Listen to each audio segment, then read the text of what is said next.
আসসালামু আলাইকুম প্রিয় দর্শক, আশা করি সবাই ভালো আছেন আল্লাহর রহমতে। এইমাত্র পাওয়া আবহাওয়া অধিদপ্তর থেকে আজকে সবচেয়ে গুরুত্বপূর্ণ খবর, বিদায়ের পথে শীতকাল, বাড়বে তাপমাত্রা, আসছে তীব্র ঘন কুয়াশার বেল্ট। 21শে ফেব্রুয়ারি থেকে আসছে কালবৈশাখী ঝড়। এছাড়া আগামী 24 ঘন্টার মধ্যে দুই বাংলার বিভিন্ন জেলায় তীব্র ঘন কুয়াশার পূর্বাভাস, এমনটা জানাচ্ছেন আবহাওয়া অধিদপ্তর।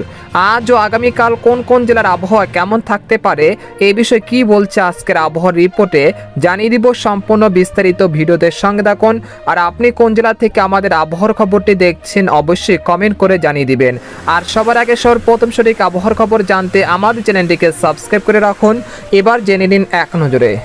সকাল থেকে দেখা মিলেছে পরিষ্কার আকাশ, সেই সাথে রয়েছে রাত্রিকালীন শীতের আমেজ।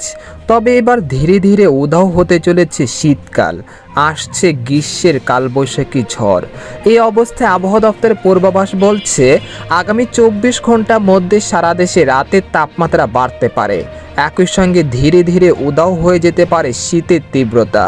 তবে দেশের দক্ষিণ ও পশ্চিম অঞ্চলে হালকা থেকে মাঝারি ধরনের ঘন কুয়াশা পড়তে পারে বলে জানিয়েছেন আবহাওয়াবিদরা।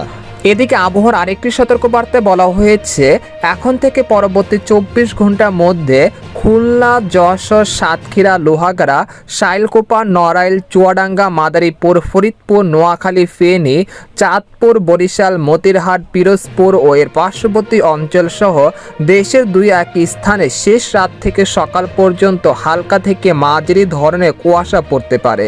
এই সময় সারা দেশে রাতের তাপমাত্রা সর্বোচ্চ 2 ডিগ্রি সেলসিয়াস পর্যন্ত বেড়ে যেতে পারে। এর ফলে কমে যেতে পারে শীতের তীব্রতা। এরপর আগামী 20 তারিখের পর দেশের বিভিন্ন অঞ্চলে কালবৈশাখী ঝড়ের আশঙ্কা রয়েছে, তাই আপনারা পূর্ব প্রস্তুতি নিয়ে রাখুন। এদিকে গত 24 ঘন্টায় দেশের সর্বনিম্ন তাপমাত্রা রেকর্ড করা হয়েছে রংপুরে তেঁতুলিয়ায় 10.7 ডিগ্রি সেলসিয়াস। এই সময় ঢাকায় সর্বনিম্ন তাপমাত্রা ছিল 15 ডিগ্রি সেলসিয়াস, আর সর্বোচ্চ তাপমাত্রা ছিল চট্টগ্রামের টেকনাফে 31 ডিগ্রি সেলসিয়াস। এদিকে বাংলাদেশের আবহাওয়াবিদ মোহাম্মদ শাহিনুর ইসলাম জানান আজ সকাল 9টা থেকে পরবর্তী 24 ঘন্টায় অস্থায়ীভাবে আংশিক মেঘলা আকাশ সহ সারা দেশের আবহাওয়া শুষ্ক থাকতে পারে। শেষ রাত থেকে ভোর পর্যন্ত সারা দেশে হালকা থেকে মাঝারি ধরনের কুয়াশা পড়তে পারে। এই সময় সারা দেশে রাত এবং দিনের তাপমাত্রা 1 থেকে 2 ডিগ্রি সেলসিয়াস বৃদ্ধি পেতে পারে। তো এই ছিল খবর। এরকম লেটেস্টিং আবহাওয়ার খবর জানতে আমাদের সাথেই থাকুন। ধন্যবাদ।